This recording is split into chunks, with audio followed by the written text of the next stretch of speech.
Thank you very much, Sakina. Yes, I want to actually have a look at those vuvuzelas. So next time she asks questions, I'm going to put up my hand, see if she actually does come to me. So those who were in the room yesterday will recall that we began a conversation. We actually had a couple of conversations later in the day, which were really beginning to talk about disruption, to talk about how we think differently about how we've been doing things, how we think differently about the future, how we educate ourselves differently.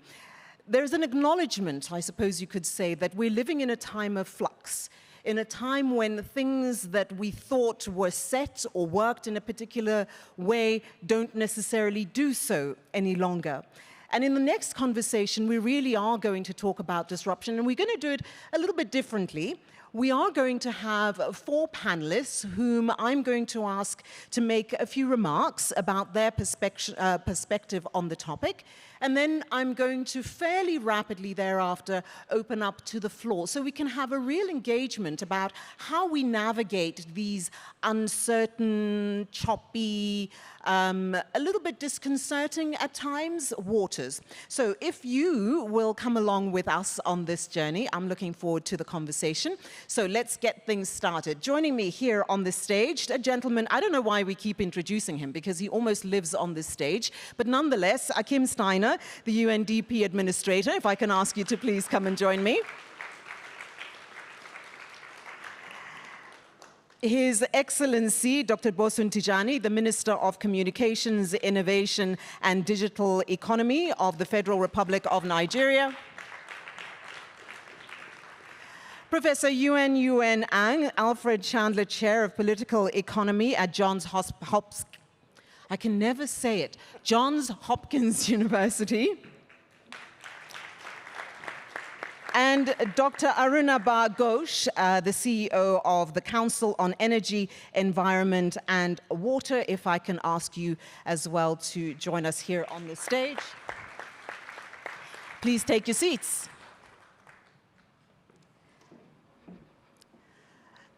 Now, if I can ask you also to take your microphones so that you are ready and have them at hand. So, Akim, if I could begin with you. There is no question that part of why we need to have this gathering and this conversation is that there is a certain change that is taking place. Whether one is talking about geopolitics, whether one is just talking about what is happening with economies, all of those things, of course, are interlinked, but they are causing this sort of shift which people are needing to deal with and wrap their heads around, but which also demands of us a different way of thinking about how we're living today and the future. How do you see it? Thank you, Tumi, and good morning to all of you, and thank you again to the 3 of you for having made your way here to Johannesburg. Colleagues, I just want to begin by saying I'm so proud that we have friends who are willing to invest their precious time in sharing with us some of the most profound thinking that I think we can currently draw on when we think about the question you just posed. It's a time of disruption. We see ourselves as disruptors. If disruptors meet disruption, is it just chaos? Or is there something that we can create out of that disruption?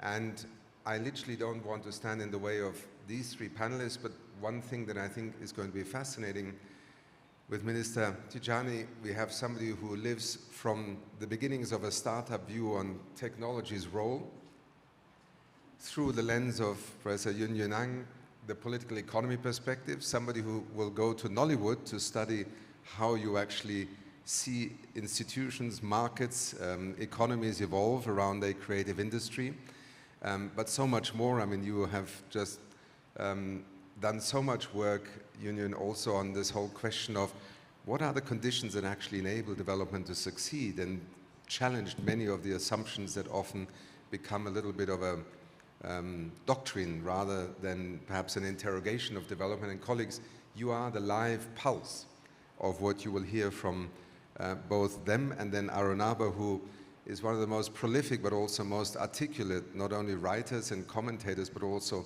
architects of thinking about the challenge of energy transition in a development context. So, colleagues, you're in for a feast this morning, and I simply would say to me, what we are now confronted with is a world that is facing a lot of disruption in the negative sense. Can we turn disruption into an opportunity? And this is not a rhetorical question. I think it is now the live challenge that we face alongside every single country and government in which we serve. Thank you. Thank you, Akim. Minister, if I can ask you for your remarks, because in the conversation you had us yesterday, we could already see that you had a particular leaning about how we navigate what we need to do, but the disruption has an impact on how we navigate what we need to do. Can you share that with us? Thank you, Tuni. Good morning again, everyone. I think my initial comment will be that if we study carefully the history of disruptions that we've experienced as mankind, I think we've always had the privilege of tools and insights that can actually help us navigate most disruptions that we've been through. And the most recent one that nearly all of us can remember will be COVID, for instance. And we don't talk too much about the fact that when COVID happened, we could actually still get on with work because of digital technologies, because we had invested significantly in connecting ourselves. We're living in a world that was connected. Investment in fiber optic network meant we could continue to interact and do so many things. And if you think of COVID at a time when connectivity wasn't ubiquitous, you probably will see a world that would have been almost impossible to get on with without connectivity. And this, for me, is what I've seen, that if you dial back to everything we've been through as mankind, you always find technology being there for us, whether it was during the steam engine era and what that did for our ability to be able to move around or move goods across different locations. Or you think of times when we could now mass produce things because technology offered that opportunity for us to be able to mass produce. Or you think of times when we did things like automation, where we needed to quickly be able to do things better, automate them, and not repeat tasks that machines could do. But now to an era where we have digitalization. And a lot of the challenges that we face today, we actually don't pay attention to the fact that we also have a set of technologies that offer us the chance to be able to deal with them in manners that we've never been able to before. When we talk about artificial intelligence, I think we tend to focus a lot on the disruption that it may bring to us. We don't focus also on what it allows us to do, the ability to be able to process a large body of data that mankind has never been able to do anything with. If you take, for instance, all the details of the kids that we've given birth to in a country like South Africa, for instance, before now, there was literally nothing we could do with that data set. But with artificial intelligence, there's so much insight that we could draw out of that data set that can actually help us shape the way we see our future. When we talk about agriculture in Africa, which is an area that I'm passionate about, if we can analyze the climatic condition over the years and how we actually cultivate our lands, because we have the significant data set, that the fact that we can now store endless data, because we have that storage capacity, we can use the cloud, we have the compute power to be able to analyze this, we can draw insight out of it. It means that we can now start to shape a future that we've never been able to shape before. So for me, I think in disruption, we need to pay attention to the fact that the anecdote is there, that for every disruption, there's always something unique at a time that we need to tap into to actually help us navigate. And we don't give enough attention to the fact that that anecdote is there. It's always been there. We don't give enough attention to it, and that's where I'd like the focus to be. If I can just ask you if you can elaborate a little bit, how do we begin to do that, taking advantage? It's one thing for you to have that understanding or appreciation. Not everyone will. How do we then make that shift? I think that it's one of the most surprising things I've seen in being in government, and I was sharing this earlier, I was at AI for Science event in London, and you were looking at the science rating of nations in terms of the investment that nations is put into science, and the rating of which nations are scientifically advanced. And if you compare that to ratings around economic development, you see strong correlation. There's really no country that is on top that is not invested significantly in science and technology and its application. Absolutely no country. And you still find that this insight is out there, but we're not leveraging it. For instance, if I go back to agriculture, when I was appointed and we were looking at economic growth and saying, how do we drive growth across key sectors in Nigeria? And I was paying attention to agriculture, and I saw that the land that is being cultivated in the US is reducing. The amount of labor, people who work in agriculture in the US is going down. But the output for agriculture in the US has been rising. And it was down to total factor productivity, because when they calculated the total factor productivity as well, that was going up, which is simply saying advancement in science and technology is what is allowing the United States to continue to play within the agriculture space, not because they're putting more people into it. So for me, I think the understanding is not enough. We need to bring into development the fact that there's absolutely no nation that can fix its education, fix its healthcare in modern world without applying science and technology. You can't properly deliver public health services without the insight and the support you get from connected technologies. You just can't do it fast enough. It's going to cost you so much if you don't put attention into it. So what I would like to see is mainstreaming the concept of application of science and technology for development in developing countries. We don't see it enough.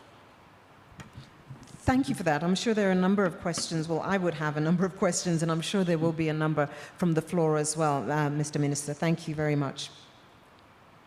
Professor Ang, if I can ask you to go ahead. Well, thank you very much for the opportunity to visit this big family. The world is clearly moving in a multipolar direction, and that should be good news because it implies more equality and inclusion. But many experts and policymakers, particularly in the Western Hemisphere, react to this and other disruptions with dread. They call it the polycrisis, right? And why is that?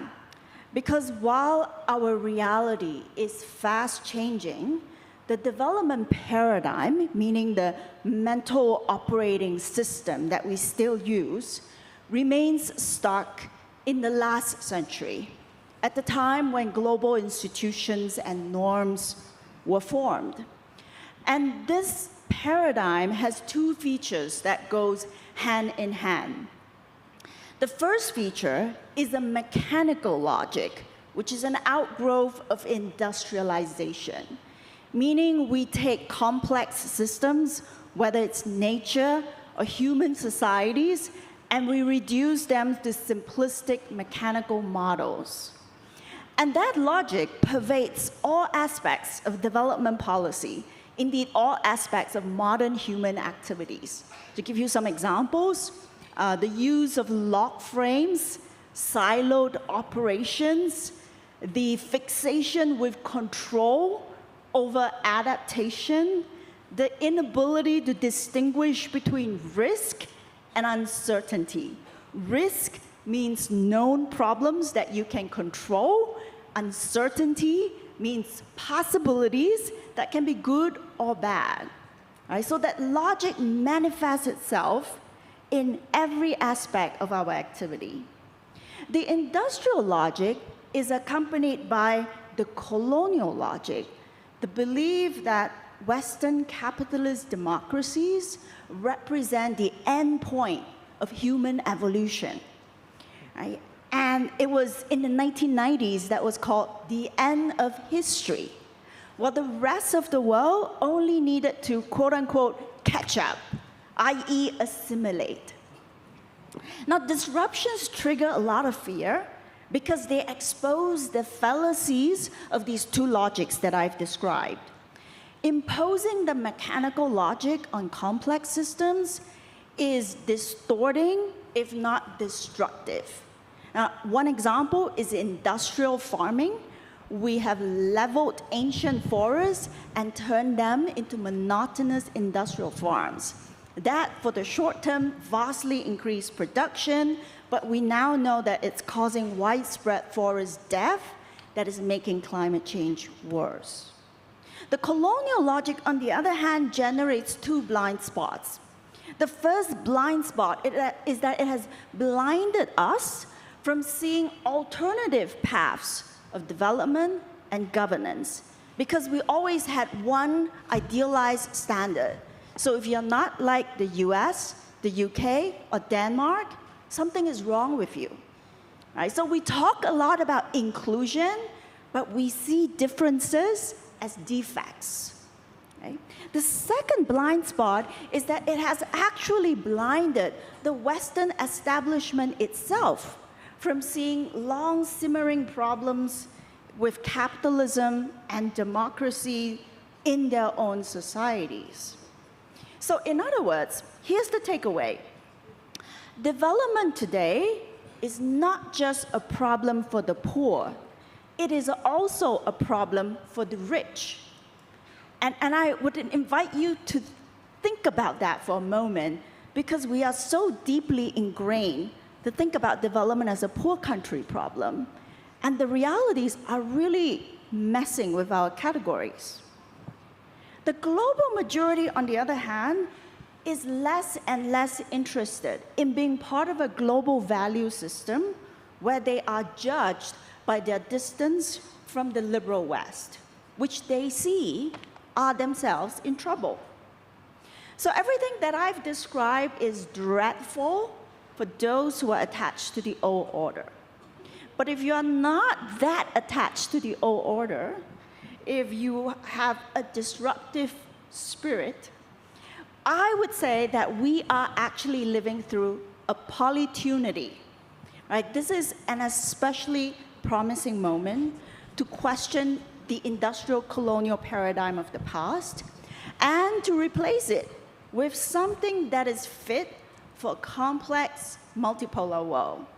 And I would say that UNDP is uniquely positioned for this mission, because paradigm shifts are not something that individual countries can do for themselves. The analogy I think of is changing the operating system on your device. If you change the operating system, all the apps change with it. This is a matter of creating platforms. It is a public good. So given that my 5 minutes is up, I have to stop here. But I would like to point out that yesterday, oh, thank you. Thank you. Thank you very much for the applause. Very encouraging. And disruptive. And disruptive. It's a very constructive kind of disruption. Yesterday, I published an editorial in Project Syndicate. It's called Doing Development in the Poly Crisis, where I highlight 3 opportunities for new thinking and action. So if you're interested, please read my op-ed, or I'm happy to talk more during the Q&A. Thank you very much. I think now you're getting a sense of why I thought it might be better, well, I didn't think of this, but it might be better that we go to the floor quickly, because there's a lot that's being said right now just by the second and the third speaker that I think is giving us lots of food for thought. I will resist asking too many questions, and perhaps, Dr. Ghosh, if I can ask you to make your remarks around disruption. Thank you. Good morning. First of all, it feels like a homecoming, given that I used to be at UNDP about 2 decades ago. So thank you, Akim, for having me back here, and lovely to be amongst friends. I think the title of the session should be changed a little bit. Instead of development in a time of disruption, I think what we've already heard is, what are the disruptions needed in a time of underdevelopment? There are 4, I come from India, and I'm now on the African continent. We are known for our elephants. So there are 4 elephants in the room. Developing countries are dealing with a debt crisis that hasn't been resolved yet. That debt crisis is being compounded by a disaster crisis, continued climate risks and climate extreme events that are pushing them back, not just on their development progress, but deepening the debt crisis. And then on the other side of the balance sheet, there is development, the broader sustainable development goals. And then there's the 4th D of decarbonization. And often, just like Yonian mentioned, a lot of the framing is, can we just focus on decarbonization? And if we only aligned ourselves around that, the rest would automatically go away. Things don't automatically go away. The elephants remain in the room. So I was reflecting on, how do I get my university fees back? Because a lot of the things that I was taught as an economist don't hold true anymore. At least 4 assumptions don't hold true necessarily. It might hold true in certain pockets of the world, but certainly not as a general rule. The first is that we were taught industrial policy is bad. And yet we are in a world now where, while developing countries are told industrial policy is bad, they're surrounded by the leading economies doubling, tripling down on industrial policy. So now we're faced with a triple whammy. We're dealing with a crisis that we haven't created. We're dealing with money that doesn't come to us. And we are seeing markets getting closed off for us. So that holy grail of convergence is no longer something we can necessarily pursue. The second assumption that is not working is that we were taught capital flows from capital-rich regions to capital-poor regions and labor flows in the other direction. But in reality, capital continues to circulate in capital-rich regions.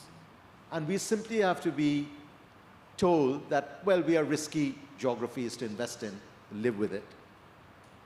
The third thing, and Honorable Minister has already touched upon it, is that many of our growth equations treated technology as an exogenous determined variable. But it needs deliberative policy to make sure that technology becomes the driver of development, of decarbonized development. And yet, nearly 90% of global clean tech patents rest within just 5 countries. And none of that is going to be open for licensing before 2030. So what 2030 goals are we talking about? And the fourth assumption is that if we just got prices right, energy and resources will flow. But we have an architecture of energy and resource security that harks back to the past. 50 years ago, we had an energy crisis, but the architecture of governance deals with the energy demanders of the past. We don't have an energy security architecture for the energy demanders of the future, i.e. countries like ours, or the fuels of the future. Not oil and gas and coal, but solar panels and wind turbines and electrolyzers and critical minerals. So Akim asked us, in this time of disruption and flux, how do we convert the negative into positive? And I offer just 2 thoughts, and we can dive into them more in the discussion. The first is, let's get comfortable of shifting from linear thinking to nonlinearity. And the second is, let's get comfortable from thinking about centralized systems to decentralized solutions. The climate crisis is a nonlinear risk. What was normal yesterday is an extreme, or what was extreme yesterday is normal today. What is extreme today becomes normal tomorrow. But equally, there are other ways to think about nonlinearity. Many of our economies are not flowing from an agriculture to industry to services. We've already gone from agriculture to services. Many of our economies are not just going from LDCs to LMICs to higher middle income countries and then high income countries. We are constantly shifting back and forth. So which are the pockets within our countries and in our economies that are managing to leapfrog? And for getting comfortable with this nonlinearity, we've got to get very hyper-local on risk assessments and very hyper-local on the leapfrog opportunities, especially for industrialization, and I'll talk about that later. Similarly, in the last thought, is we were taught about governance systems that are often very centralized, and governance more broadly defined. So there is, you will have the national government, which will then set the priorities, then we will have a national plan that will get devolved into the state plans, and the money, with the fiscal money, will flow accordingly. Similarly, even in industry, like the large industries become the geese that then, pull the flock together, the long chain of MSMEs. But there's a disruption now, because the governance innovations that are possible with technology become much more bottom-up, much more community-centric, not just as a feel-good la-la-land thing, but something that is more optimal in the use of resources, optimum in giving the voice to people who count. And similarly, rather than think of MSMEs are thought of, as the businesses that don't have money, don't have capital, don't have talent, etc. But a startup is also an MSME. But suddenly when we say startup, our mental frame changes. It's technologically edgy. It has young talent. It's able to get capital in innovative ways. So we've now got to think about how do startups scale rather than how do large industries pull the flock together. So let's get comfortable with nonlinearity and decentralization. Then maybe these 4 assumptions that we are questioning, and after this I'll go back to university to get my fees back, we still can leverage those changes for the opportunity that Yun Yang was referring to. Thank you. Oh my goodness, are you excited as I am? I'm feeling positively giddy about all the questions and the responses that are going to be coming up in the next hour or so. I'm going to go ahead and open up to the floor. Yeah, exactly, that's what I thought. There is a gentleman there with, if you could please just stand up with the shirts. Yeah, yourself, please. And then the second, oh goodness, and then we'll come to this table, and then we'll just keep going. I suspect there are going to be many, many questions. We're going to get through as many people as possible. If I can just ask you once again to please introduce yourself so we know whom we are speaking with, and if you already know whom you would like to direct your question to, please be clear about that as well, please. Go ahead. Thanks very much. I'm Nick Booth. I work in Papua New Guinea. My question is for Yun Yang. Thank you, first of all, for exciting us by waking us up about the opportunity and telling us that UNDP is going to be the organization that grasps the opportunities. That's exciting. Now, in your article, you talk about the role of governments in directing adaptive processes, right? You talk about directing improvisation. Governments must do it. They must motivate and coordinate. Many of us work in countries where the government is very weak, especially those of us in crisis or fragile countries.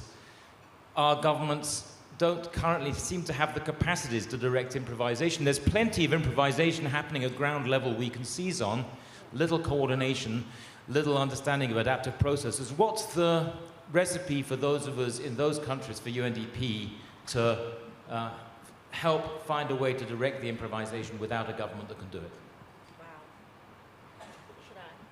Well, thank you very much for starting us off on an excellent question. And you've already read the piece. Wow, thank you very much. That's really forward-looking. I completely agree with you that we would love to be in an ideal world where governments have state capacity. You need state capacity to plan and control. You also need state capacity to coordinate and to direct. However, even in places of relatively weak state capacity, I think there is still room for directing if you are able to bring to the attention of the policymakers that there is already something on the ground that works, right? So that first barrier of creating a new industry or creating a new solution has already been crossed by entrepreneurs on the ground. And so your job now is to support them, right? And I think that makes the job much less arduous, but also much more attractive because the chances of winning, in a sense, the concept of proof has already been delivered, right? So one example I would give is I've been to Nigeria before the pandemic to study Nollywood. It is an example of a fascinating entrepreneurship in the face of adversity, but it is an example of an industry that is able to rise from adversity, but it is not able to sustain and scale without government support. Right? So this would be an example where it's an attractive proposition to the government that there's something that already works. Why don't you put in some effort to make it better? So that would be my suggestion. Great. We've got a second question here. Edward from Madagascar. Again, the question is to the Professor Ang. I really loved your presentation which focused an analysis on the paradigms, the current paradigms that dominate development thinking in terms of colonial and mechanical. For me, it's simpler than this. For me, the current paradigm actually focuses on two areas. Who is the agent and who is responsible for development? And for me, the current thinking is that those are the agents of the development. And for me, I think that we need to think in a different way. So I just want to have your views on this.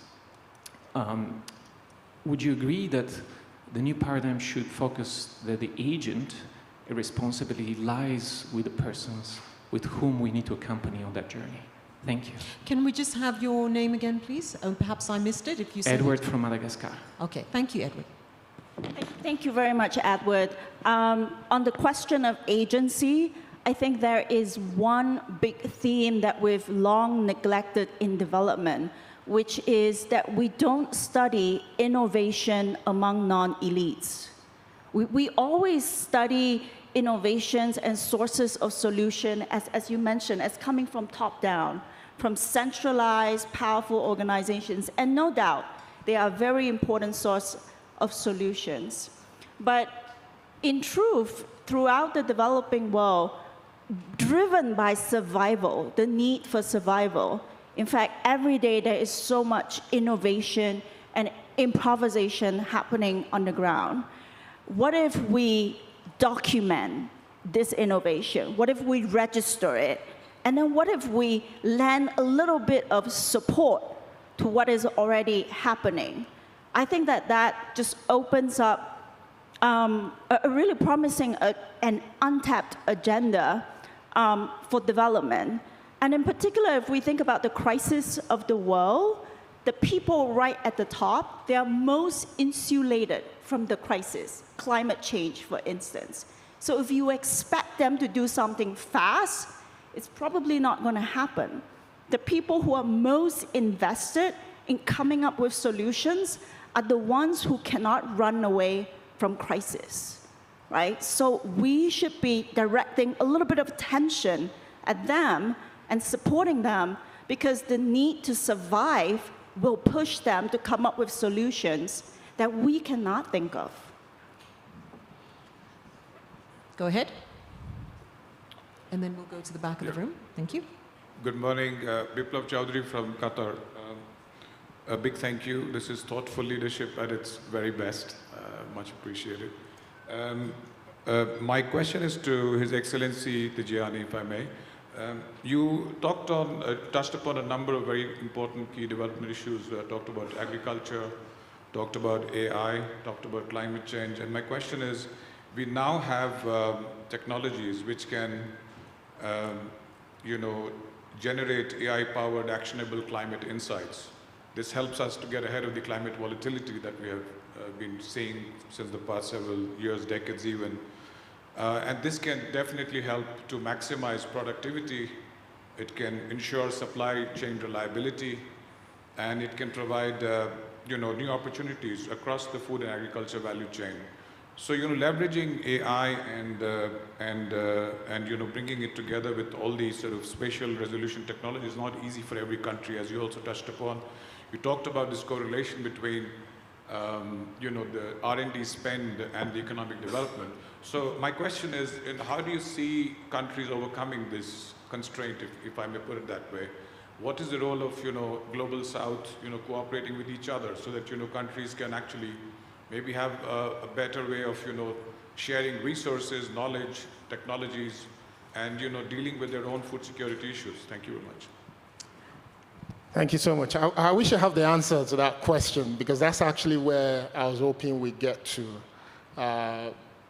In the sense that, and to what Prof was saying, even about Nollywood, I think innovation in Africa is also moving away from survivor, right? A lot of these innovations are now happening. For instance, we didn't talk about Africa Rising when a lot of the Africans in diaspora returned. I think this was around 2010, which was also when I came back from the UK as well. And we saw a lot of innovation happening around that time. In the Nollywood space, the emergence of CDs and DVDs was actually what was responsible. The Nigerian movie industry was always there, but there was no channel for us to get the content to people all over the world. So when that technology became extremely cheap, people were able to produce Nollywood, put it on the content, sell the CDs. And I remember when internet became ubiquitous, there was a gentleman, Jason Njoku, who started the first company that actually started copying all the content from DVDs and putting it on YouTube. And that was when Nollywood made its way to the Caribbean, to South Africa, and the rest of the continent as well. Which is what I'm saying, and it's the same with fintech. If you look at financial inclusion, before the fintech revolution on the African continent, there's been a lot of development funding that has gone into trying to get more people financially included on the African continent. But when the internet became ubiquitous, the emergence of mobile phone, and a lot of the industries, when we started seeing more interbank settlement systems on the African continent, which meant people could create app-based financial solutions, you started seeing unicorns emerging, companies that are worth over $1 billion within the financial technology space. And they started producing things like M-Pesa, which changed the face of financial inclusion in East Africa, for instance.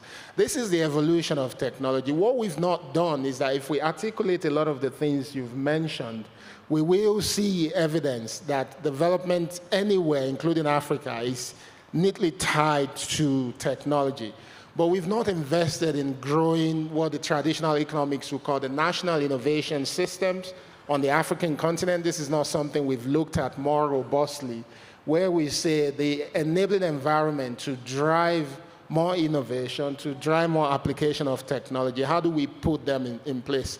And the first time I spoke to UNDP, this was what I spoke about as well. I was using my PhD research because I was proposing that we move away from actually thinking national innovation system, which is quite territorial. It expects that the ingredients that you require to drive innovation, everything must be developed within your country. So I was proposing distributed innovation systems where countries can start to look at themselves within the context of a global system and say, how do we leverage know-how, resources that we can get from ally countries, from partner countries. In the case of Africa, where we now have a single market, how do we start to see Africa more collectively? How do we leverage the strength of South Africa to help a Nigerian entrepreneur build a world-class solution that can also solve problems on the African continent? How do you support a Namibian entrepreneur who has the next groundbreaking solution to build for 1.23 billion people across Africa as against just building for 1.5 million people? That needs the development of an ecosystem, innovation ecosystem. If you want to call it NIS, call it NIS. We've not invested enough in actually helping Africa articulate what will that look like, the framework for generating knowledge, testing it out, applying it, building it into a solution that can scale. And this is the only pathway to actually developing in a lot of the challenges that we face, whether it's in the healthcare space, education. We have to be scientific about it.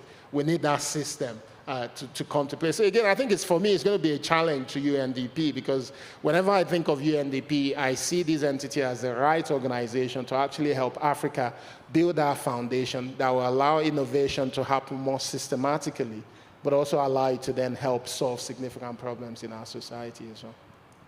I'd like to go to the rear part of the room. Yeah. Go ahead.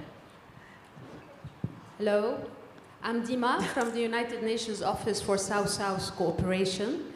I did not read your article yet, but I will definitely read it. And I wanted to ask the question, with your vision, Dr. Vivian, how do you see South-South cooperation and Triangle cooperation grow and shoulder the efforts of the traditional ways of doing development, especially with the role of UNDP being the United Nations arm for development on the ground and being present in all the countries of the South? So I'd like to hear from you on your views, on your vision for the trends and the prospects. Thank you very much. Thank you very much for that excellent question. So I would like to offer a simple maxim to support and guide South-South cooperation, and I call it using what you have. And it simply means countries can only develop by using what they have rather than what they are supposed to have. Right? Much of development has been focused on you are supposed to have these ideal institutions. Why don't you get the prerequisites first? Then we can talk about growth. Right? And I'm saying no, in reality, including in Western history, you develop with what you have. I think that that principle is very important for South-South cooperation because we want to avoid a scenario where we go from a past situation where developing countries idolize the West, and now they're going to look for some new idols to copy. And the message that they really need to hear is you take what's useful from around the world, and then you recombine it in whatever way that suits your conditions. You do not need to copy any great power. And the message is very simple, but I've had the opportunity to speak, for example, at a UNDP Cambodia event, and I know the message really resonated with the local community. In the words of one of the discussants, who was a Cambodian official, he said that, you know, when we are close to the US, we'll be burned. When we are close to China, we'll also be burned. What he means is he feels really pressured, right, by this sort of geopolitical, ideological competition. So for a multipolar world, I believe we need to give smaller countries the confidence that you can be pragmatic, take what is useful, but you do not need to imitate anyone. Let's end the practice of idolizing. Okay, if we can come to the front, don't worry, we're going to get around the room, but we'll just come to the front and then we'll go to that corner, which hasn't had a chance yet, and we'll work our way around. Go ahead. Yes, thank you. Thank you for the panel for... Thank you for the panel. Yeah, just use mine. Just use mine for now.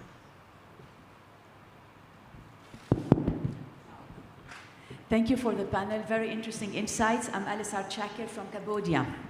And we can talk about this. It's much more, it has much more to it. Huh?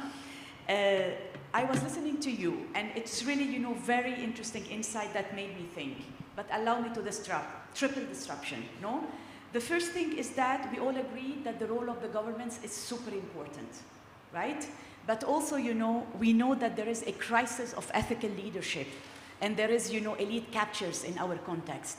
How, you know, and that most of the change drivers or the transformers in the country hit this glass ceiling. I would like to hear from you more about how we can go ahead and really motivate the government to move along. In my context, there is elite captures, there is a high inequality in the country, difficult, you know, nuts to crack. The second thing is that, and this is related to the inequality, to the context of development in the country, you mentioned, Dr. Yor, the importance of supporting startups, and I totally agree with you, but how can this be done in a context when 93% of the economy is informal? And there is, you know, problem in the quality of education to follow. I totally agree that innovation should not be for the elite, but it's also not accessible for the non-elite because most of the time our educational systems do not graduate the profiles needed for this disruption. The third and the last one, totally agree on technology. Yesterday I wanted to make the comment, but I kind of hold myself about AI. These are sources of exclusion. For example, AI bear the biases of the developers, right? How can we accelerate in agriculture the mechanization, the industrialization, while at the same time managing the youth bulge, right? And holding this youth until they are trained and developed and not migrating, for example, to Europe or other parts of the world. I honestly don't have the answers, and this is why, you know, since you are the expert, I'm throwing the ball to you. Thank you. Okay, great. If I can go Prof, Dr. Minister. In that order, please. Professor, go ahead, please. Sure. Well, thank you very much for the triple disruption. I appreciate you called me an expert, but I have to be very honest that sometimes I really don't have the answers to your questions. Now, the quality of leadership is really critical to any country, rich or poor. I do not have any answers as to how you can influence the leadership. Right? We have to work within whatever parameters are given to us. As a scholar, I study what the reality is. I have no answer to you as to how you can change the leadership. But we work within the parameters. But one of the things I can say is that no matter the quality of leadership, if they can see that there is an initiative that is going to make the country better, that is going to increase prosperity and increase their own popularity and legitimacy, why not? Right?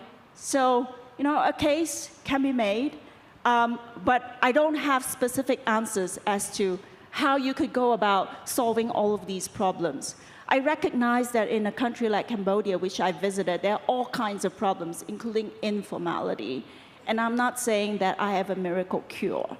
But I do think that there is one necessary step, which is just simply to tell people that you do have something, start with what you have, and you don't have to idolize other people. Right? It's a simple message, but I know it really resonated with the local population. Thank you. I have a Cambodia connection as well. I'm as the Vice Chair of the UN Committee for Development Policy. I'm the country rapporteur for Cambodia, and my team has been supporting the Cambodian government on their climate reporting. So I fully appreciate the challenges you're articulating, but your question to me was about startups and how do you support them, especially when there's such a big informal economy. That's not Cambodia's story alone. I mean, and that is the fundamental point I'm trying to make, that rather than wait for the day when our informal economies, the 90% informal economy, become formal economies and then say, now how do I develop this formal economy? You know, accept with open arms that the economy is informal. But that does not mean you can't have innovation or scale in an informal setting. And let me give some examples, at least from what we've been doing in India. About 12 years ago, I went around rural India just examining startups, very small entities that were delivering energy services in rural areas. At that time, India had the largest number of people without access to electricity. Just going through rural India, I found about 100 such startups. So I created another organization called CLEAN, the Clean Energy Access Network. So how do I formalize the informality of these entities? Let's create an industry body for them. That body now has 400 startups in it. Fast forward nearly a decade, my organization created a program called Powering Livelihoods. And we noticed that just using distributed energy, again, moving away from centralization, distributed energy for productive activities on farm and non-farm was a $50 billion opportunity in India. In sub-Saharan Africa, just solar irrigation is a $12 billion opportunity. None of this is centralized, none of this is formalized. So we created a program to support. Initially, we evaluated 100 startups, selected 6. Now our portfolio is 12. We'll grow to 20. These are entities that have developed the technologies with what they have, reached about $100,000 to $200,000 of sales. Our objective is how do you cross the commercial valley of death to get to $1 million of sales. That unlocks the standard commercial capital. A third example, and I'll close with that. In near Delhi, there's a city called Moradabad. It's called the brass capital of the world. Brass is an alloy. It melts at 1200 Celsius. This stage can probably host 1.5 brass workshops. They are unventilated, tiny workshops, informal, but it's an industry that employs tens of thousands of people, perhaps hundreds of thousands of people.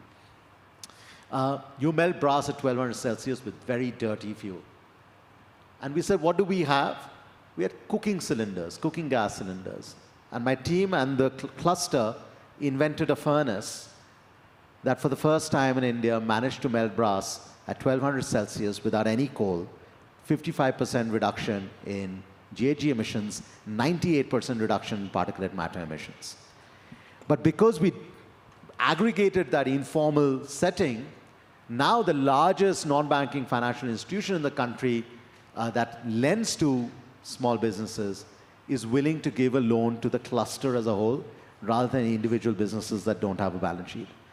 The point is, you can work with informality and take it to scale, take it to millions of dollars of sales, unlock commercial capital, and then even, India is the first country that's come out with a policy on using distributed energy for livelihoods. These are the kinds of solutions that we need to be sharing, whether in a South-South context or even in a South-North context. Again, the non-linearity is it shouldn't only come from North to South.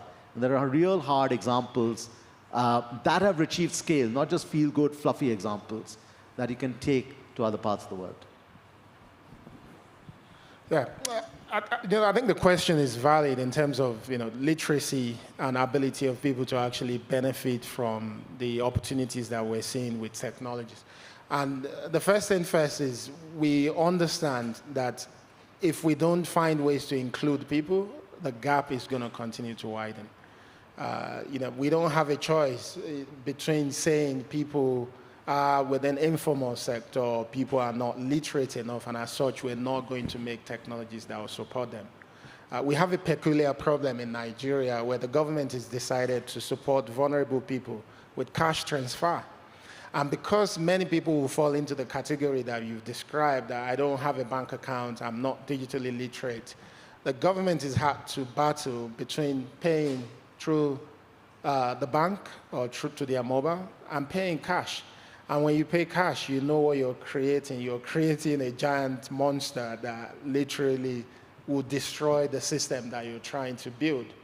So we don't have a choice. I think we need to mainstream digital literacy. We need to invest in it significantly. The future that we're all staring at will be one that is fully embedded within the digital space, and we can't leave people behind. I'd like to give a few examples. I'm a farmer on the side. I have a 250 hectares farm, right? And up until 2 weeks ago, the farm manager tells me, because most of the farm hands on the farm are people from the rural area, so they don't have bank accounts, so we have to pay them cash. Because we can't pay cash, there's a couple of people that will aggregate 30 of these folks and receive the money on their behalf. And when they do that, they take a cut out of it. But I took a decision 2 weeks ago that no, I wasn't going to fall for that system, that if you don't have a bank account, you can't work on my farm. Today, more than 80% of these people now have bank accounts, so I can pay directly to them. So a lot of these things are also embedded in MIT sometimes, because when you push people, we can actually enlighten them to pick up these skills that they need to function within the digital economy. On the issue of AI, you talked about artificial intelligence and how this is likely to cause major gap in society, how people may lose job opportunities, for instance. What I say to people from what I've seen is AI for continents like Africa is actually going to help us raise the level of productivity in our key sectors. Again, another example. In Nigeria, we consume 1.8 million metric tons of sugar. We only produce 48,000 locally. That's 3% of what we consume annually, 3. So you can see how much jobs we're losing to the fact that we don't produce our own sugar. Of course, if you think of the sugar ecosystem, you also think of many things that comes out of it, like ethanol and things like that, and what we could do with that. If you bring artificial intelligence and technology, and we can now say produce 50% of what we consume, of course, you won't use as much labor as is required if you were doing traditional way of growing sugarcane. But if you're able to use technology to actually optimize and empower us to grow more sugarcane in Nigeria, the jobs you're going to create will be, I don't know, many, many X multiple what we're currently creating. So my personal take is that application of AI for continents like Africa, where we have a lot of sectors that are not performing, will only create more jobs. On my farm, we use drones. Drones will typically take away jobs because, lands that you're meant to fertilize over 3 or 4 weeks, a drone can do it in a day. But the reality is because we use drones, we now have young people that have been to university excited about being on a farm because they can fly the drones around. They can use technology. So we're creating new jobs that weren't there before. So I think this is the balance that we need to think of when we talk about technology in Africa and whether we're losing jobs or not. I think we're actually going to create more opportunities than we've ever or can ever imagine. Okay, if we can go to the back of the room. Thank you, Toily from United Nations Volunteers. Yeah, and question is to Dr. Yuan Ang. In the essay on adaptive political economy, when you are drawing contrast between complex and complicated, in terms of institutional design, you've introduced the notion of meta-institutions. I think that notion was mentioned mostly in passing because of the formats of the paper, as systems that are not delivering solutions, but allowing the pursuit of the discovery of the solutions. So I was wondering if you could, and I couldn't think of any examples other than the religions or some ideological ecosystems, Bolshevism, liberalism. So I was wondering if you could share some examples or perhaps shed the light on what's the meaning that you had put behind that concept of meta-institutions. Thank you. Thank you very much, Toily. You are even more forward-looking. You've read beyond the essay. I'm very grateful for that. So I used the term meta-institutions in my earlier work, focusing on adaptive governance with China as mainly the example. And the distinction I was trying to make between institutions and meta-institutions is that also this is the distinction between the government as a solution provider versus the government as a solution enabler. Right? So if you as the government, or say the UNDP being the actor here, wants to be the actor that enables solution, what kind of mechanisms do you need to create? What kind of institutions do you need to create? That's very different from the conventional understanding of institutions, which are, I already have the solution. Right? And the focus is on enforcement. And here we're talking about what mechanisms can you create so that you encourage the production of useful solutions.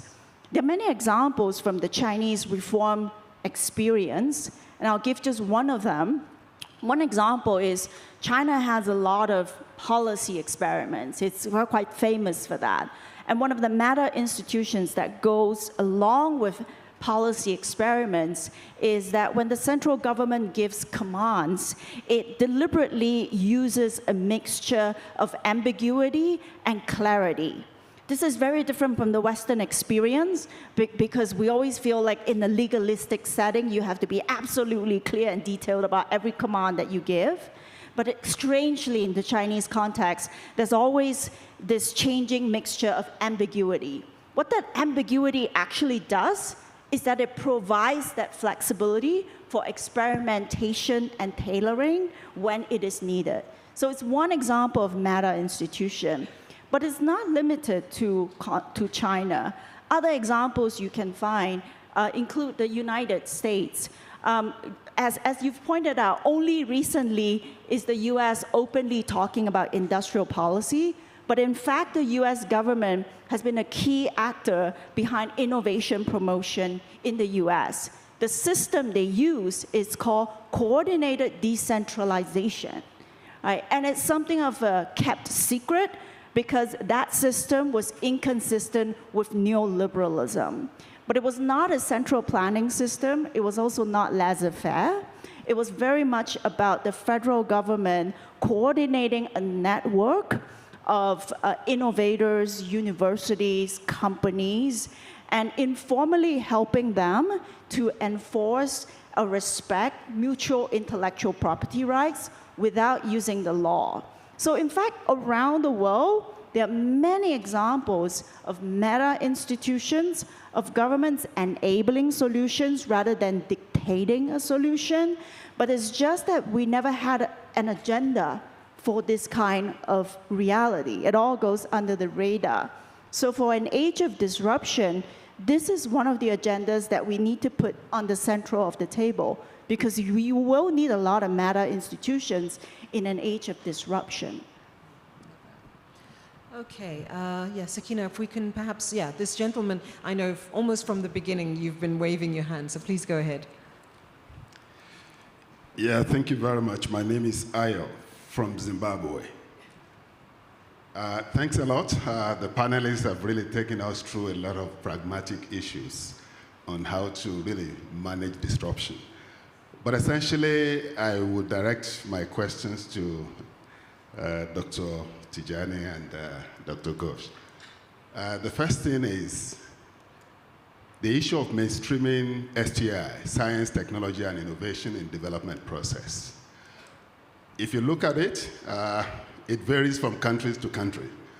And the first thing you have to think about when it comes to mainstreaming is about targeting innovators and promoting accelerated mass human capital development that is tilted towards STI. But if you look at it across Africa, Asia, and many other parts of the world, it's not really homogeneous. That's the first thing. And also, when you look at the kind of investment we're making on science and development, as well as R&D, the beauty of it is that UNDP is present across all developing countries of the world. And we have China investing about 2.4% of its GDP on R&D. Estonia investing 1.75%.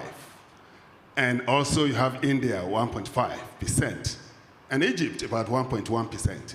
Why can't we bring those that are really spending appreciable resources on R&D together to share experiences with others that are still lagging? That's one thing which I think is really very important for us. And we need to also invest more in recognizing and acknowledging these innovators. We need to celebrate them. If you don't celebrate them, it doesn't give them the incentive to really do more. But the role of UNDP is not only to recognize and appreciate, but support those that are left behind in STI innovations as well, because we see that innovation is going to be an instrument of accelerating inequality if the gap is not filled. So how do you really think we can effectively mainstream STI in development process across developing countries? Yeah, Dr. Ghosh, thanks a lot. Decarbonization is the way to go. And the way we see it, UNDP helped almost all the countries in the developing world to develop their national determined contributions, NDCs. Now, the key question, particularly when I used to be the RR here, the engagement I had with government and people of Zimbabwe, is that each time we talk about decarbonization, they will tell you, we want it, but how do we ensure decarbonization while at the same time addressing energy conundrum in this country? Because the communities that are currently powering coal energy will tell you, we don't want to become ghost communities after you move to renewable energy. And the workers will tell you, we don't want to be left in the labor market by the time you shift to another energy source. And the private sector will tell you, we don't want to be burdened with stranded assets. Our assets are meant to mature within the next 25 years. If you break it within 10 years, how do we recoup? That's it. And the government says, we want revenue to be generated. So how do we achieve decarbonization while at the same time addressing energy conundrum? Thank you very much. Minister? Oh, thank you so much. I think, again, bang in the middle of what I've been preaching, which I think we truly need UNDP support for, is we must articulate a framework for allowing STI to actually inform how we do development on the African continent. There's evidence that we're going nowhere until we prioritize this, because everything we know will constantly be changing, but we're not leveraging the insight. I think some people see science as some hard thing that is somewhere that is falling off. It's literally just insight. I was being, taking insight into consideration as we solve problems. Whether that insight leads us to the development of a product, or just insight in terms of social science insights that we can apply in how we address things, I think we need to mainstream it. And what I would challenge UNDP to do is probably let's start with catch-ups. how do we get these countries to even play catch-ups? What frameworks can we put in place to encourage transfer of technologies that exist that we already know? If a country like Nigeria is aggressive about cultivating more land, UNDP's efforts should be going to places like India and saying, what are the technologies that has been adopted that has helped India to truly leapfrog agriculture that Nigeria should be adopting? And what's the framework for transferring that technology? Not just in a manner where Nigeria is just buying with its own difficult to find US dollars, but Nigeria is actually transferring the knowledge so that locally it can be contextualized and applied. I think this is something we have to mainstream.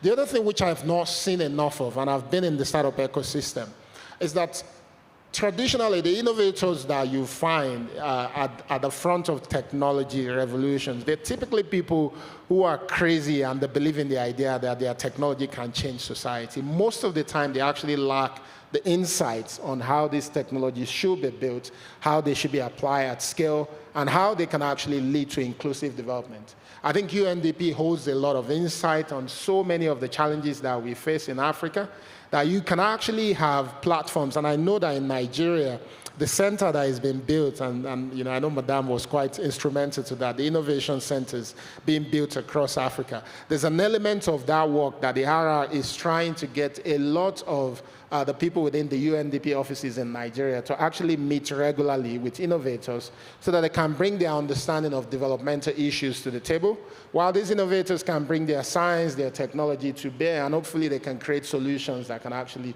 leapfrog some of these problems. But it's something we have to prioritize. You can't continue to stay for too long.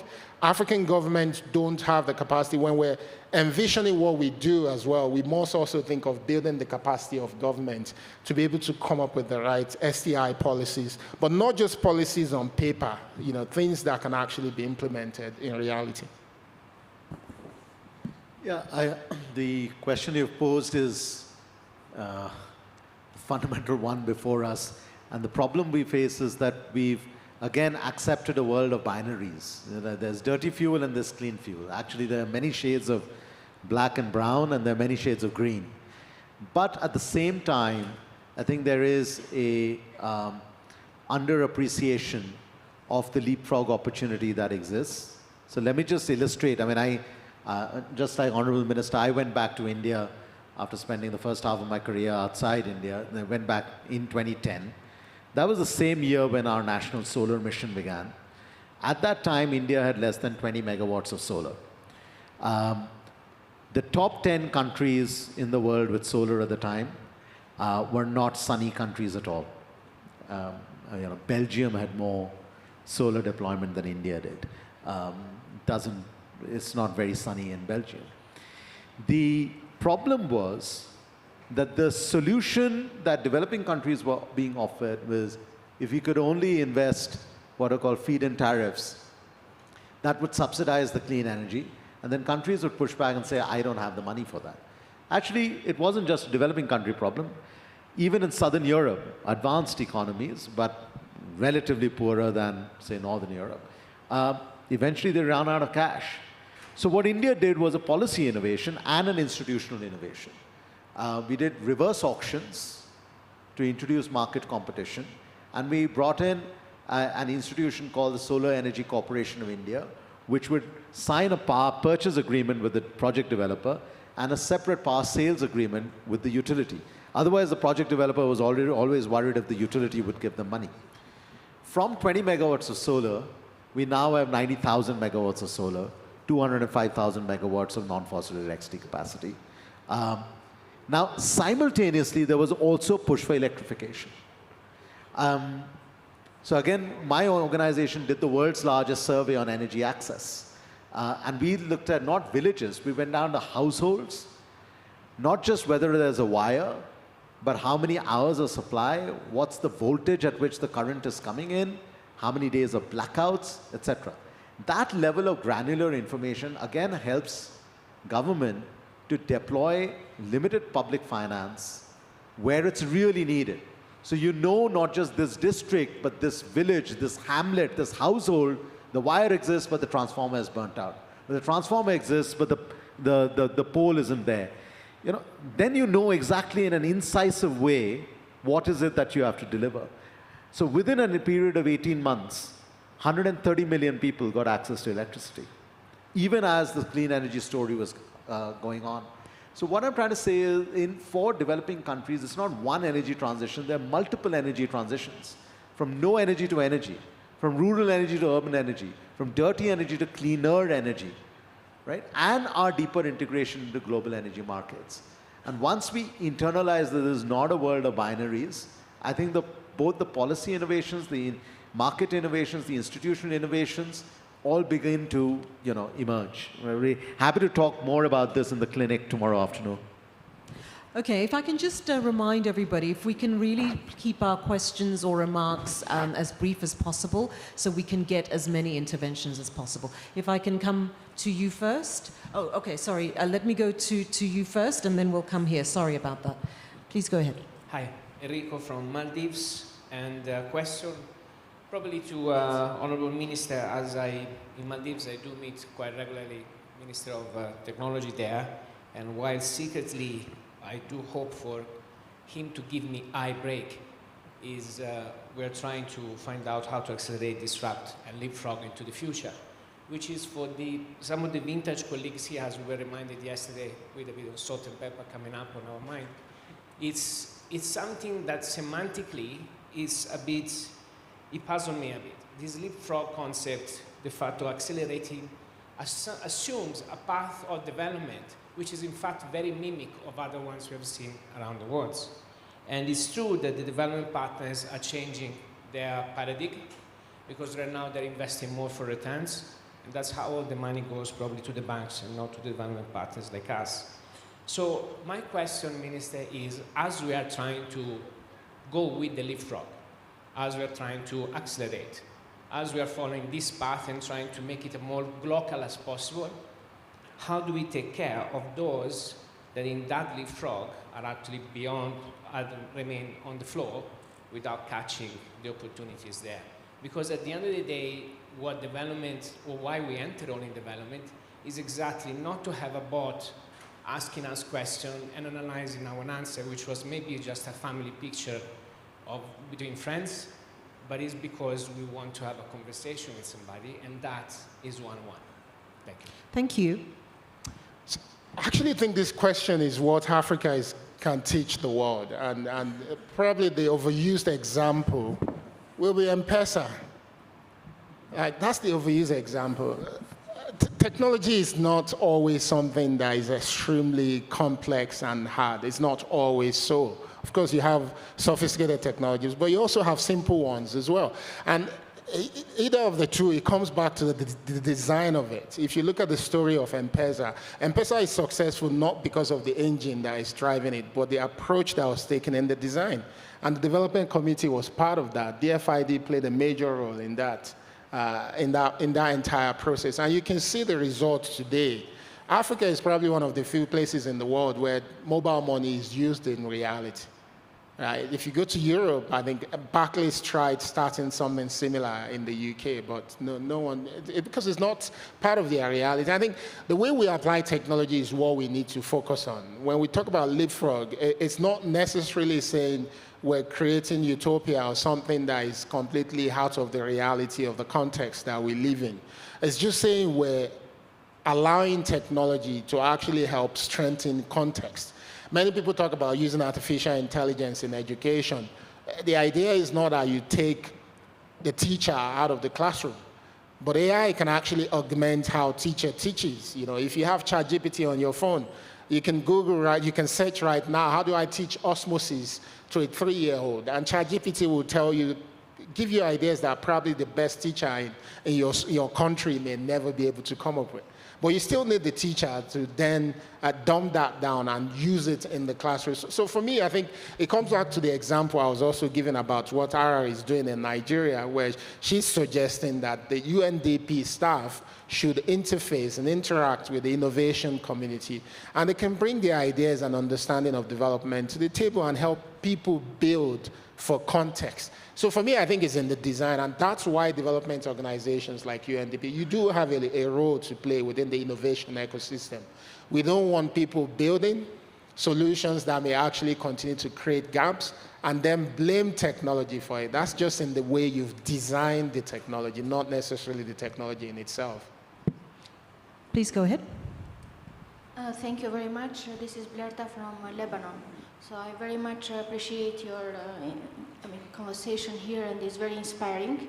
And the reality that I come from, and many of my colleagues come from, is where innovation and where artificial intelligence is used to kill people, destroy massive buildings, public and private, and is actually a weapon of war as we live the reality today. We are in a context where we have militarized states in terms of the region, where a strong state is more preferable than a democratic state, where identity politics are very, very huge. So I completely subscribe and agree to the poly crisis and also opportunities in the same sense. And my question is, to what extent you think we have a role, collective maybe, to influence the financing architecture? Just to give you an example, the reason why I'm saying financing architecture, because the financing, and that comes to the old system or the new system, is disruptive or not, with regards to the flows of financing to basically perpetuating the war or being a force for stopping it, or with one hand we bomb and with the other hand we try to buy some conscience through it. So how do you see the financing architecture in this context? Thank you. Thank you.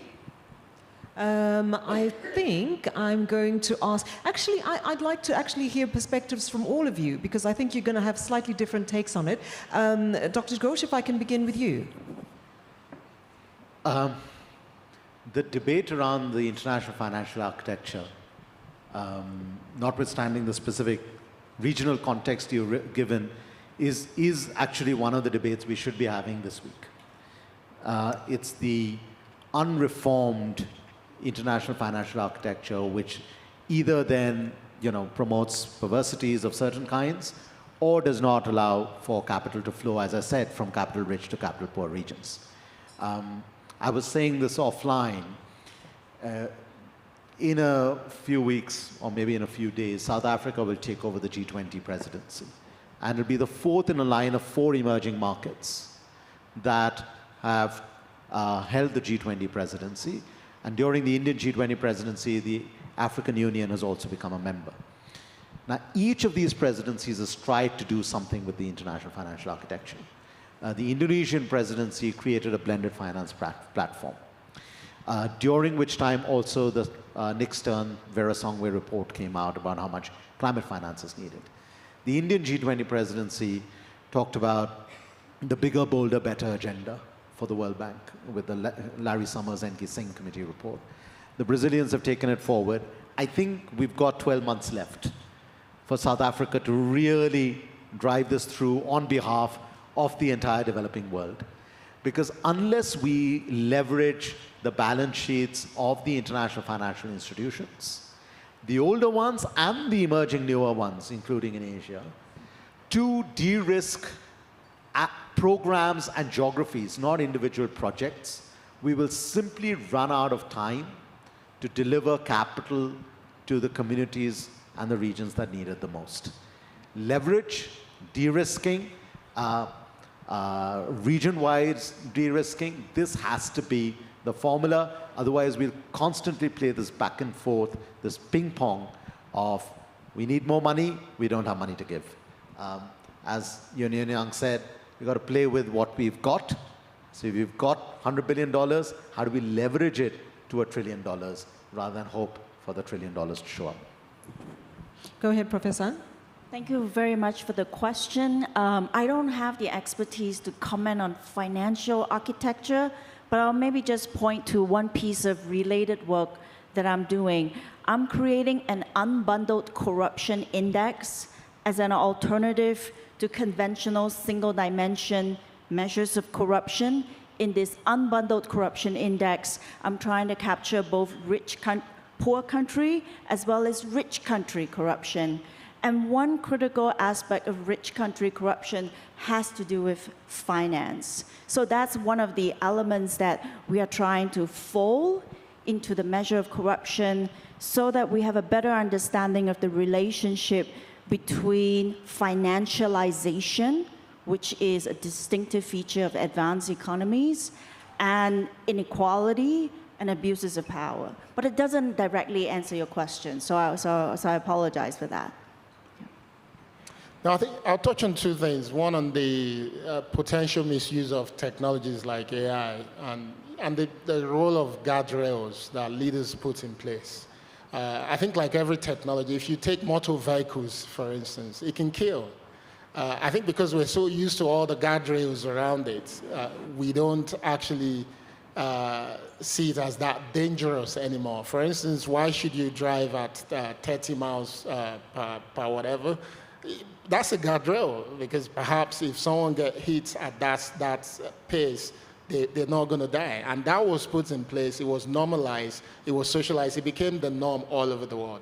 It's the same thing for most of the technologies that we're seeing today, that we need to build guardrails. And that's why it's important that countries must be included in the conversation, because the technologies we're building today are not just restricted to certain locations, and perhaps it takes 20, 15 years before they get to the others. No, when ChatGPT was created, nearly almost immediately, it was available to everybody in the world.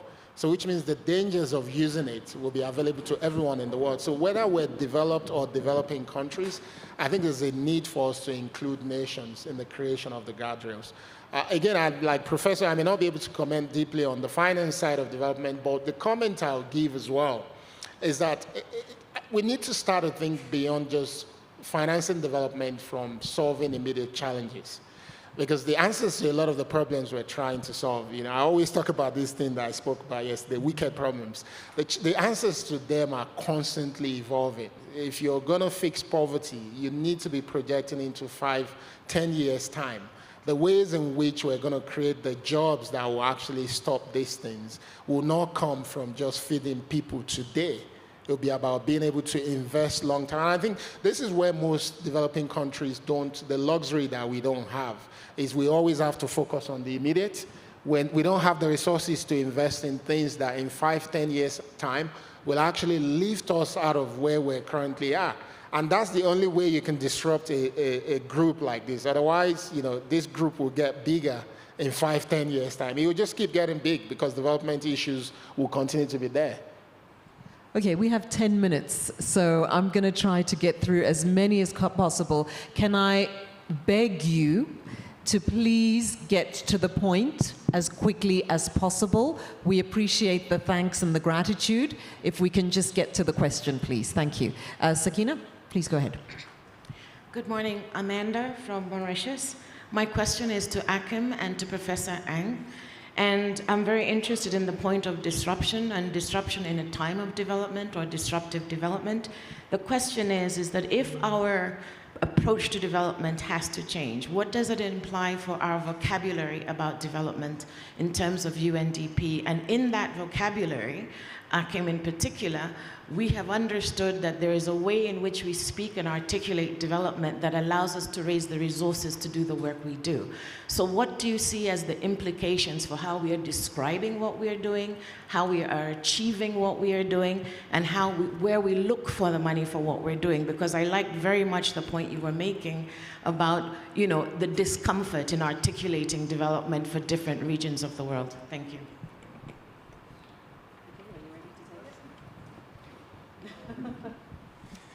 I'm not sure I can speak with a lot of intelligence because I'm mesmerized by this masterclass and how all of you are also turning this into a conversation that is truly about the core of what UNDP will do next. So thank you, first of all, for the spirit. I think, Amanda, it's an interesting question because as I was listening, I was sort of trying to relate some of the lessons, the analogies that you are drawing to interventions that we have tried to make, deliberate interventions in the way we have evolved our language, our thinking, our reference points. And the first one, I think, that UNDP has embraced over time, and particularly, I think, in the last few years, increasing this notion of systems thinking. I think on this podium, you have 3 people who I think could not be better examples of coming from a particular perspective, but constantly referring to systems. And that doesn't mean that individual actions cannot be drivers within that system, but to understand them. So I think the first thing for us as UNDP, it is to embrace that it is a hell of a lot more difficult to be a development professional in the year 2024, 25 than it was 15, 20 years ago, because that was the time when there was always the next big thing, whether it was a paradigm like basic needs or whatever it was. The second thing, you gave me the simplest phrase yet for how I envisage the accelerator labs turning UNDP into something else. You called it, I wrote it down, studying innovation from the non-elites. Now, colleagues, for me, the experience of the accelerator labs was a very interesting one. I just want to explain why this is so illustrative also of the concept. The idea was born out of the feedback from our country offices when I traveled around in my first year, saying that we are so busy with delivery and managing essentially the hamster wheel of keeping the organization running that we don't have time for the really interesting and ultimately changing issues, the innovation, the ideas that are emerging, how we can evolve our own thinking. So, simple-minded as one is at the top of an organization, when you think, okay, what can we do about it? We came up with this idea of accelerator labs. Now, we didn't call them innovation labs because we also had learned the lesson that innovation is a means to an end. It's not an end in itself. And acceleration was also supposed to link us to the SDGs and the 2030 agenda. We collected enough money to provide our country offices with an army of 350 people that we added onto the teams.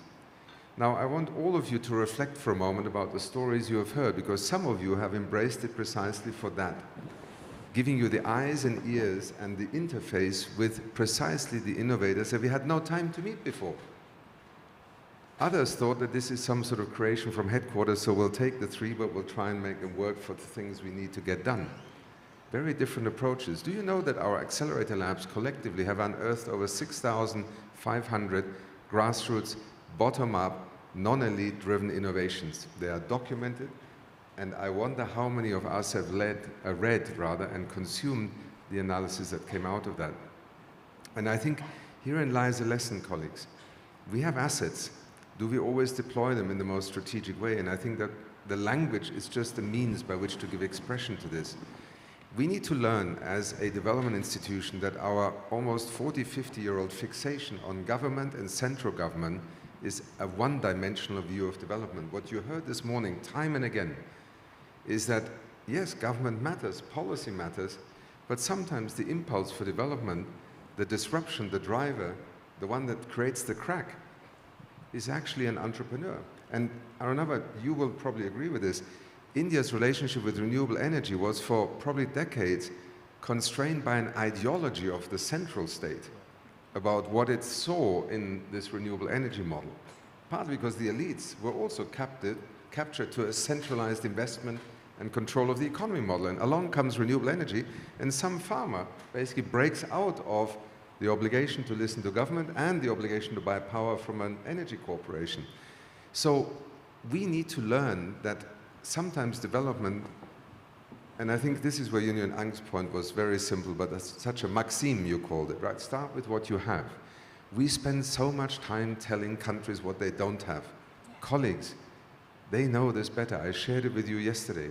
Kader Asmal, my mentor, so to speak, in my early years, said to me, stop telling me what my problems are. Help me find solutions. And those solutions don't exist in the realm of nirvana.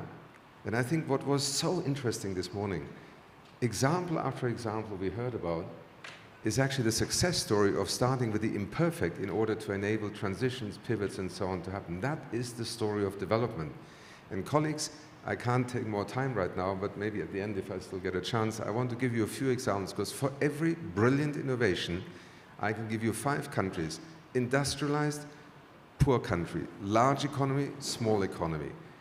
They actually made it happen because they had a deliberate way of dealing with the imperfections, not because they were trapped. And this is the extraordinary story of development that we simply do not tell often enough. Thanks. Okay, so I'm going to make a deal with you, not with you, with them. I'm going to take 3 questions back to back, and I wish I could turn this around so you could literally see we've got 4 minutes and a half left. So I'm going to take 3 questions back to back, and then I'm going to have the panelists respond, and then we're going to wrap up. I know there are more questions. I see you all, and I'm hoping there will be opportunity to unpack either with the panelists or amongst yourselves, because I think this has been really, really insightful and useful. So we're going to start at the very back. I haven't been to the very back at all, so if we can start there, and then I'm going to take two more immediately thereafter. We'll come to the fore of the room. So please go ahead. No, thank you for the people in the back. When the administrator was, I'm Emma from Djibouti, was speaking, I was thinking about the experience we have when we start the Axe Lab in Brazzaville, and we did a caravan tour, and we came up with more than 200 local grassroots solutions. The question now is for the panelists, how as the UNDP you see our added value to work with local NGO researcher, adaptive research, not only for innovation and technology, but anthropology, sociology, to really know the community we are working and see how we can really leverage on this indigenous knowledge and bring up the local development. So how do you see UNDP value in that?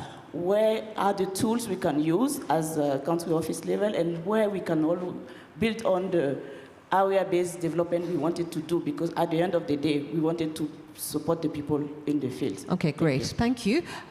Yes, the lady with the red jacket has literally been putting up her arms all morning. Yeah, that's... Good morning. That's why I'm wearing the red jacket. Good strategy. Yeah, can recommend it. Thank you so much. My name is Melanie Hauenstein. I'm working in the Germany Representation Office. I've moved back to Germany and Europe after 20 years in other parts of the world. And what resonated, Professor Ang, was this mechanic logic and the colonial logic.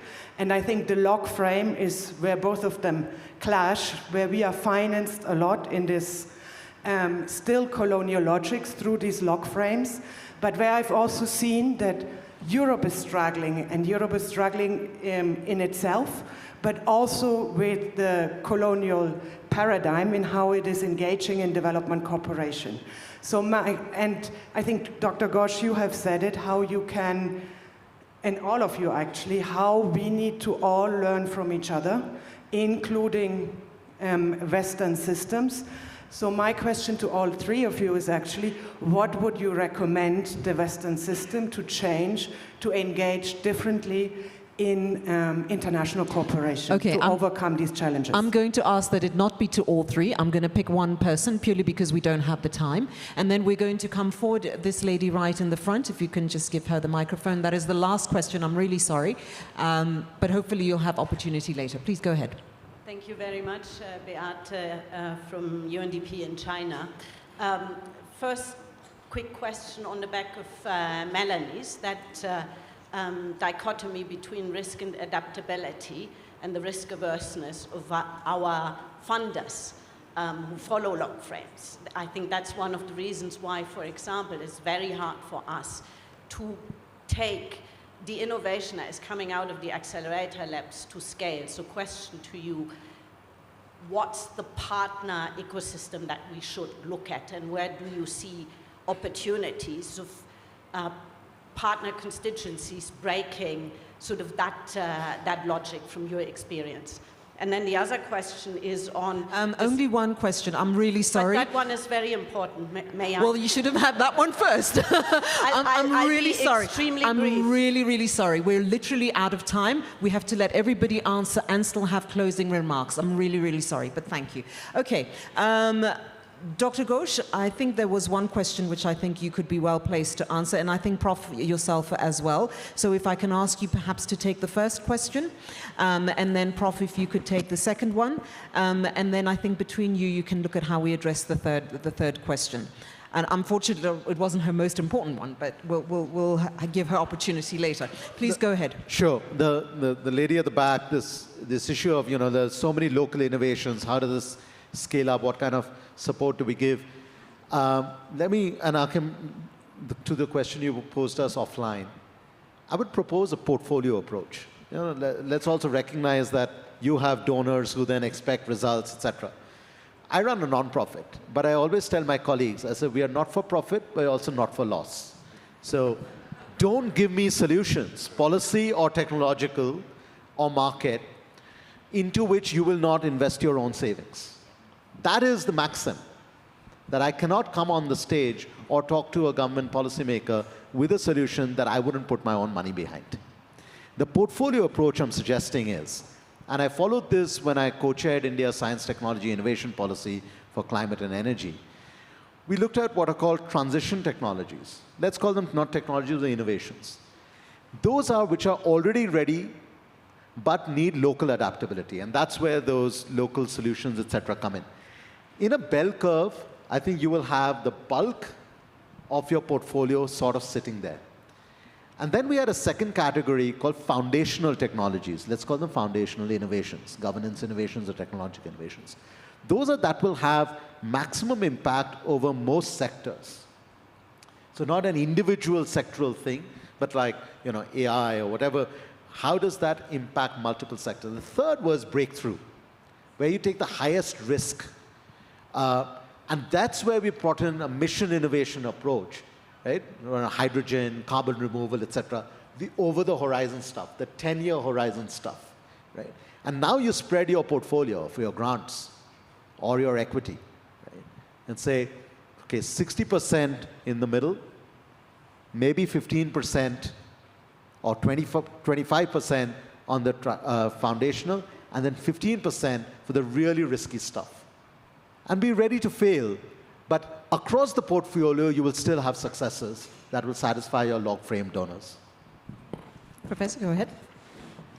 Really appreciate your reflections, cross-cultural reflections from the back, as well as an earlier question about words. I'll try to combine the two and be as brief as I can. Words matter, because words actually shape how we think. When we use words like converging, catching up, we actually impute our normative assumptions into these words, and then we normalize and institutionalize those ideas. In the world where I come from, academics in the global north, I often cannot even get past words. People hate the word complex. They hate the word systems. I can't even get past the vocabulary, let alone have a substantive discussion. This is where I think UNDP really has a valuable, indispensable role to play in changing ideas. You can embrace the new ideas we need. You can embrace new vocabulary, which actually has a transformative impact. And I'm going to introduce a last phrase to the audience, which is that we need to be disruption literate. We don't actually have that literacy, because the most literate people in the world are very attached to the old paradigm, the mechanical colonial paradigm, and its vocabulary and ideas and everything else that goes with it. So that is why we need to be disruption literate. We need to create new ideas, new vocabulary, and UNDP can really help to mainstream this transition. Dr. Ghosh, if I can ask you to take the third question, please, from the lady. I think for me, the vocabulary is really nonlinearity and decentralization, which I said right at the beginning, you know, because that's the new literacy that we need. That's the new comfort we have to develop. And it's not just, you know, the elite are not somewhere far out. We are all kind of part of that story of having been conditioned into thinking that there's only a linear approach, that there is only a centralized approach. So get comfortable with nonlinearity, the good and the bad. Get comfortable with decentralization. That does not mean centralized systems are not needed, but it's decentralized. How do we become hubs like the brain? How do we fire up more synapses so that individual hubs are then linking up? So then the decentralized also gets connected to a much larger system, which is not centralized, but which is interdependent and codependent. Akeem, I think it's It's very clear to me that this session has done exactly what we hoped it would do, and that is stimulate thinking, stimulate questioning, right, in order to begin the process of identifying what some of those solutions may be, or at least creating environments in which we can identify those solutions. I'm going to give the last word to you as we wrap, and I hope that those who didn't have a moment to ask their questions will not only keep those questions, but will actually incorporate them into the conversations that you're going to have. So by the end of these few days, there is a sense of some of the actionables that people can take away into the UNDP family and environment. So please go ahead. Thank you, Tumi. I'll try very briefly just to weave a couple of things together, and thank you again to the three of you for also embracing an institution that sees itself as relevant. Some see it as vital, some see it as perhaps an anachronism to precisely the issues we have discussed today. So, to me, this is what makes this institution fascinating. Now, just a couple of things. We just talked about terminology. So, one of the wonderful things that I found in UNDP is that we are remarkably capable of embracing new terminology and new thinking. We're actually working in 70 countries right now on a portfolio approach. The interesting thing is, some of that discussion began with a very simplistic view. We have lots of projects. Can we somehow make them look as if they have something to do with a greater theme? Because we are a project-funded institution. We get 0 regular budget, which is extraordinary when you think that we have a development mandate for the UN. But that's where it is. Secondly, it then became more interesting because we started thinking about how we actually can be more intentional in evolving our portfolio. There are many res reps in this room here who can speak to this experience. It's tough, right? On the one hand, you have to figure out how to get your delivery, your funding, you take the opportunity, and then, you know, the institution wants you to come up with some great theory of change, right? Well, those who have done this exercise already, first of all, thank you for those who incubated this, and how young you were one of the ones who actually led off with this, and with our colleagues around the world who have curated an approach. Thank you for bringing this to the daily operating reality. And this is sometimes what UNDP is so brilliant at. It can combine in one ecosystem a great pioneering thought and immediately land it in the most operational of operational contexts. And that's, I think, what keeps us alive. Very important. So portfolio approach. I have a third reason why I actually think portfolio approach is very interesting. Development funding and financing from the public sector is the most fickle creature on this planet. The smallest thing that may fail drives them into an absolute panic because the minister gets a headline, project went wrong, you know, from the white elephants to corruption to it just didn't work. The strange thing is they constantly talk to us in the public domain about the private sector, the experimental, the risk taker, the innovator who actually invests and is willing to experiment. And yes, sometimes many experiments don't work. We have a 0 tolerance of trying things out and not delivering the perfect result. I would love to bring the portfolio narrative into this and make it analogous to an investor. You're investing in development globally. 20% of what we do should fail by a matter of definition, and that is still lower than the private sector. So let's also try and get a little bit more of oxygen for experimentation, not for us as an institution, for our partners, so that they are allowed to take a broader range of possibilities and experiments so they can select what works for them. So 3 examples of a term that some would say, what has this got to do with us? We're a development organization. Now you're talking about portfolios. Colleagues, I think it's a very interesting illustration. I want to pick up on something that, Minister, you began with. This, again, investment in science and technology, and not as a singular, but as an integral, as an important but not sufficient condition for development success. And I want to take for a moment the experimental platform that Ahuna and the Regional Bureau for Africa have created with Timbuktu. In part, it was driven by the conversations that we've had with many of you about startups, understanding where that non-elite or sometimes the non-traditional drivers of development will come from, and then addressing the issue of financing. And we didn't speak as much about financing as we should. You brought it in just now, but we will in the next sessions. But one of the things, Ahuna, and I don't know where originally that concept came from, alongside the investment, defining the startups and helping to curate spaces for that ecosystem for innovation, also the idea of the unipods were born. going back to the universities as a development institution, actually putting some capital, some skin in the game of enabling students, if I understand it correctly, you would put it much more eloquently, Ahuna, to actually have a chance while they're at university to already have a lab where they can experiment with technology and the capital, so to speak, for real-world solutions. So you don't train students, then throw them out, and they're in a desert of a support ecosystem. The unipods have been in some ways the fastest element of Timbuktu to start, right? So very interesting lessons. Colleagues, this is UNDP at work, right? I mean, everything we've just discussed here in theory, somewhere in our family, we're actually experimenting with, right? So how do we learn more from each other horizontally across the institution? Because frankly, we live in an AI-driven world where information is no longer a constraint. The question is, can we reach it and find it? Two more examples. Digital and AI. Look, we are scrambling. We are AI semi to illiterate as an institution, so we have to scramble. But we are perfectly capable of scrambling. And we are attracting friends such as Boson and others who are willing to invest time with us. We have just been given by the G7 in Rome a wonderful gift by essentially funding for us an AI and Sustainable Development Center. It's just about to be launched. I hope Rob and the team that are here will share this with you also.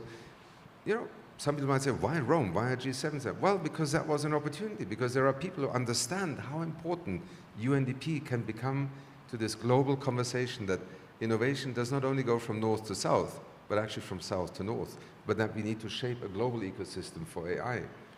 But simultaneously in Nairobi, we are launching the Nairobi Center of Excellence on Digital and AI, and I don't know, Tony, the full name, you've picked a seven-word name. Competence on digital and AI. So another center right here on the African continent where we're creating a pole around which we can grow knowledge and experimentation, link the kind of, you know, from the frontiers of development upwards. In China, we're having a discussion to have a center of excellence, and so the story goes on. I think we need to realize the extraordinary resources we have as UNDP, not in the money we have, the number of staff we employ, but the friends, the partners, the feet on the ground, the ecosystems of which we are a part of that we can harvest every day. And the great success stories of UNDP are precisely when these things come together. And then on energy, decarbonization, climate. As I said to you yesterday, one of the issues that I was asked what excites me about the last few years is to have seen the climate problem evolve in UNDP into a development narrative about the future. And I often say to you, we should be focused on the future of development, in part because the present already has so many gravitational pulls. It's taking care of itself to try and avoid change, to avoid disruption, because it's doing very well for some. Thank you very much. Our greatest contribution is to fire up the imagination about what the future of development could look like, where societies can aspire to evolve into, and sometimes to do so against all the odds. Why is it, and I take the claim from those who have made it, that Malawi has become the first country on the African continent to have universal adult digital ID? And of all the countries on the continent, I wouldn't, frankly, have pointed to Malawi as being a leader on digital ID. It is because the government was interested, because UNDP was there, because we found partners, and to your point, Tijani, M-Pesa's story is also a fascinating one. Some people think it was just technology.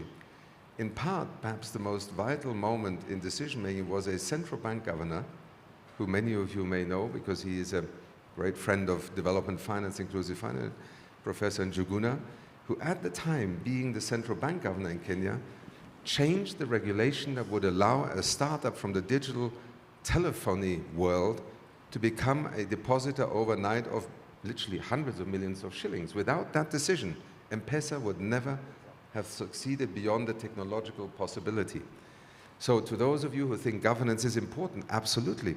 But sometimes technology becomes the trigger for governance change. Sometimes governance can become the trigger for protecting the vulnerable, and then the economy responds. So last point that I just want to make. We began the session on the theme of disruption. Colleagues, historians have the privilege of being observers. They will describe this with hindsight. And, you know, disruption actually in historical terms, most of the time becomes a positive driver of change because it no longer counts the costs to those living in the present when it happens. We are not historians. We are actually people who are agents of change, and we are, in a sense, having to exercise agency as an institution at a moment in time where we can either reduce the pain of disruption or we amplify it by being naive, stupid, ignorant, or captive to one paradigm or ideology or another. I think the greatest thing that protects UNDP is that it has its feet on the ground in so many different realities that it rarely succumbs to the temptation of a sister entity in the world of finance that looks at the world permanently from the top down and therefore defines risks and opportunity and everything from an abstract that actually is far away from the reality of each individual nation. So let's also celebrate UNDP's capacity to think through the lenses of hundreds of realities. But, and this is my big appeal to you when we think about our next strategic plan, you cannot only celebrate UNDP's potential to contribute to these questions in all its individual actions. I've often said to you, this institution is too large and it expects too much from the world in terms of resources to not matter to what happens to the great transitions of our time. And that is where our connection to the global, be it the climate agenda, the inequality agenda, the financing agenda, Arunaba, you mentioned the whole international financial architecture. Just because we work in countries on the ground doesn't mean we haven't got the headspace to inform that debate at the same time. So disruption is never a moment to celebrate in the present, but if we have a view of the future of development, then let's seize this opportunity. Thank you so much to our wonderful panelists. Tumi, thank you for a wonderful moderation.